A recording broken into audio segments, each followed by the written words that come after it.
దరిదాపుగా ఇవాళ ఇచ్చిన హామీలలో ఒక 10% మీరు మొదలుపెట్టింది, కానీ ఆ 10%లో కూడా అరకొరగానే ఉన్నాయి తప్ప పూర్తిగా ప్రజలందరూ విశ్వాసం కలిగించే విధంగా వాళ్ళకు ఉపయోగపడే విధంగా ఏ ఒక్క పథకం కూడా ఇప్పటిదాకానైతే పూర్తిగా చేయలేదు అధ్యక్ష.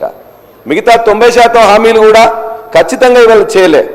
ఒక విధంగా చెప్పాలంటే ఈ ప్రాంతంలో నేను చదువుకోవడం కానీ లేకపోతే చూస్తే 19 ప్రజాస్వామిక ప్రభుత్వాలు ఈ తెలంగాణ ప్రాంతానికి ఇప్పటిదాకా 1951 నుంచి వస్తే, ఆ 1951 తర్వాత తెలంగాణ ఏర్పడిన తర్వాత 3 ప్రభుత్వాలు వస్తే, ఇన్ని ప్రభుత్వాల్లో కూడా ఇంత అప్రజాస్వామికంగా ఇంత అహంకారపూరితంగా ఉన్న ప్రభుత్వం మాత్రం ఎక్కడ లేదు అధ్యక్ష.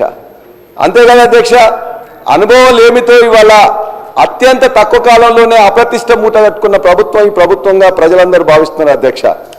అంతేకాదు అధ్యక్ష, ఇవాళ అనేక హక్కులను ఎవరన్నా నిజంగా ఈ పని చేయలేదని చెప్పేసి ఎక్కడ ఎవరన్నా అడిగితే, గ్రామాల్లో కరెంట్ రాలేదనో పంట ఎండిపోతుందనో ఎవరైనా జర్నలిస్టులు పోయి అక్కడికి అడిగినట్లయితే ఆ జర్నలిస్టుల మీద కూడా కేసులు పెట్టే, మహిళా జర్నలిస్టుల కేసులు పెట్టే దుస్థితి మాత్రం ఏనాడు ఏ ప్రభుత్వంలో రాలేదు అధ్యక్ష.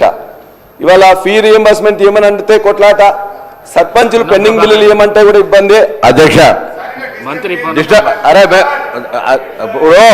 సార్ లేని ఆ మహిళా జర్నలిస్ట్ పెట్టిన వీడియోను మీరు కూడా సభ ముందు మీరు చూసి అది పనిష్మెంట్ అని ఫీల్ అయ్యి ఒకవేళ పల్లారాజేశ్వరరెడ్డి గారి మీద కూడా అటువంటి మాటలు మాట్లాడి ఉంటే వారు ఎటువంటి శిక్ష అవసరం లేదంటే రేపు పొద్దుగా అటువంటి వీడియో తయారైతే పెద్ద ఇష్యూ కాదు. కాంగ్రెస్ పార్టీకి అయితే పెద్ద తయారు చేయాలంటే పెద్ద ఇష్యూ కాదు. కానీ అటువంటి వీడియోలు కూడా వీళ్ళు సమర్థిస్తే అంతకంటే వాళ్ళకు ఉండేటువంటి ఎటువంటి విచక్షణ కోల్పోయి పూర్తిగా ఫ్రస్ట్రేషన్లు ఉన్నదో అర్థమవుతుంది.